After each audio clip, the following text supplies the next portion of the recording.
नमस्कार दोस्तों, मेरा नाम है डॉक्टर नीलम शर्मा। इस वीडियो में हम डिस्कस करेंगे कि जैन D3 कैप्सूल का उपयोग किन कंडीशंस में किया जाता है, जैन D3 कैप्सूल को कैसे लेना चाहिए और जैन D3 कैप्सूल की वजह से क्या साइड इफेक्ट्स हो सकते हैं, और यह भी डिस्कस करेंगे कि जैन D3 कैप्सूल को लेते समय क्या क्या सावधानियां रखनी चाहिए। जैन D3 एक ब्रांड नेम है। जैन D3 कैप्सूल के अंदर salt composition cholecalciferol 60,000 international unit होता है। विटामिन D3 को कोलेकैल्सिफेरॉल के नाम से भी जाना जाता है। जैन D3 कैप्सूल का उपयोग शरीर में विटामिन D की कमी को दूर करने के लिए किया जाता है। विटामिन D शरीर में कैल्शियम के अवशोषण में मदद करता है। शरीर में विटामिन D की कमी होने पर भी कैल्शियम की कमी हो सकती है, क्योंकि विटामिन D शरीर में कैल्शियम के अवशोषण में मदद करता है और शरीर में विटामिन D की कमी होने पर शरीर भोजन से कैल्शियम का अवशोषण अच्छी तरह से नहीं कर पाता है, जिसकी वजह से शरीर में कैल्शियम की कमी हो सकती है। हमारे शरीर में दांतों और हड्डियों को मजबूत बनाए रखने के लिए कैल्शियम के साथ साथ विटामिन D भी बहुत ही जरूरी होता है। हमारे शरीर का 99% कैल्शियम हमारे शरीर की हड्डियों और दांतों में स्टोर होता है और बचा हुआ 1% हमारे ब्लड में होता है। जब हमारे ब्लड में कैल्शियम की कमी हो जाती है, तब हमारा शरीर हड्डियों और दांतों से कैल्शियम लेने लग जाता है, जिसकी वजह से धीरे धीरे हड्डियां और दांत कमजोर होने लग जाते हैं।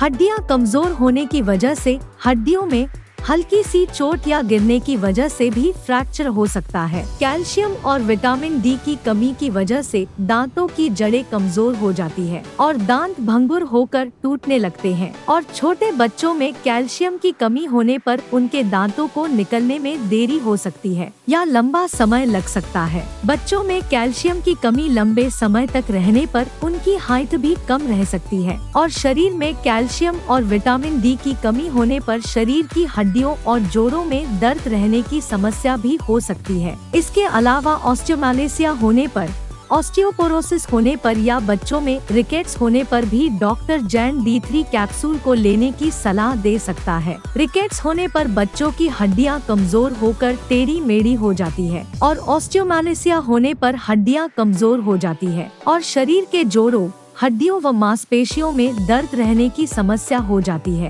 किडनी की बीमारी से पीड़ित व्यक्तियों में कैल्शियम और विटामिन D की कमी को होने से रोकने के लिए भी डॉक्टर जैन D3 कैप्सूल को लेने की सलाह दे सकते हैं। माँ का दूध पीने वाले छोटे बच्चों में विटामिन D की कमी हो सकती है, क्योंकि माँ के दूध में विटामिन D की मात्रा बहुत कम होती है। इसलिए माँ का दूध पीने वाले बच्चों में विटामिन D की कमी को पूरा करने के लिए डॉक्टर विटामिन D और कैल्शियम की ड्रॉप्स दे सकता है। दोस्तों, अगर आपको वीडियो पसंद आ रहा है तो कृपया वीडियो को लाइक करना व चैनल को सब्सक्राइब करना न भूलें। साइड इफेक्ट्स की बात करें तो वैसे तो सही डोज में जैन D3 कैप्सूल को लेने पर ज्यादातर व्यक्तियों में जैन D3 कैप्सूल की वजह से कोई साइड इफेक्ट्स नहीं होते हैं, लेकिन यदि किसी व्यक्ति को जैन D3 कैप्सूल को लेने के बाद कोई भी असामान्य लक्षण होता है तो आपको तुरंत ही डॉक्टर से परामर्श लेना चाहिए। ज्यादा डोज में जैन D3 कैप्सूल को लेने की वजह से शरीर में विटामिन D और कैल्शियम का स्तर अधिक हो सकता है। शरीर में विटामिन D और कैल्शियम का स्तर ज्यादा होना भी नुकसानदायक होता है। अब हम डिस्कस करेंगे कि जैन D3 कैप्सूल को कैसे लेना रिकमेंडेड होता है।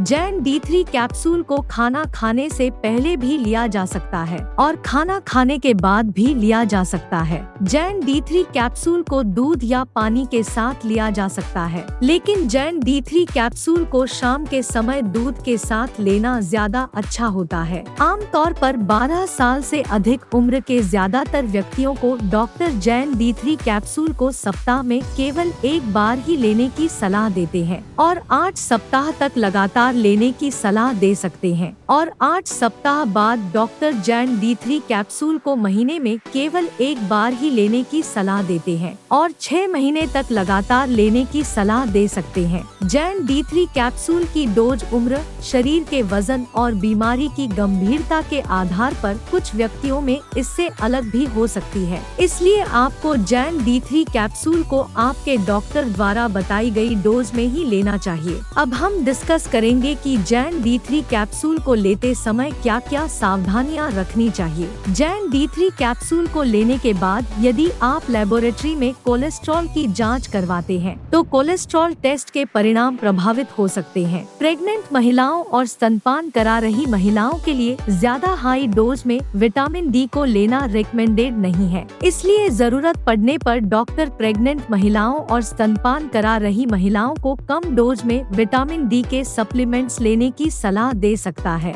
इसलिए प्रेग्नेंट महिलाओं और स्तनपान करा रही महिलाओं के लिए जैन D3 कैप्सूल को लेना रिकमेंडेड नहीं है। वीडियो को देखने के लिए आपका धन्यवाद। अगर आपको वीडियो पसंद आया तो प्लीज वीडियो को लाइक कर देना, चैनल को सब्सक्राइब कर लेना और अगर आपका जैन D3 कैप्सूल से संबंधित कोई प्रश्न है तो आप कमेंट करके पूछ सकते हैं।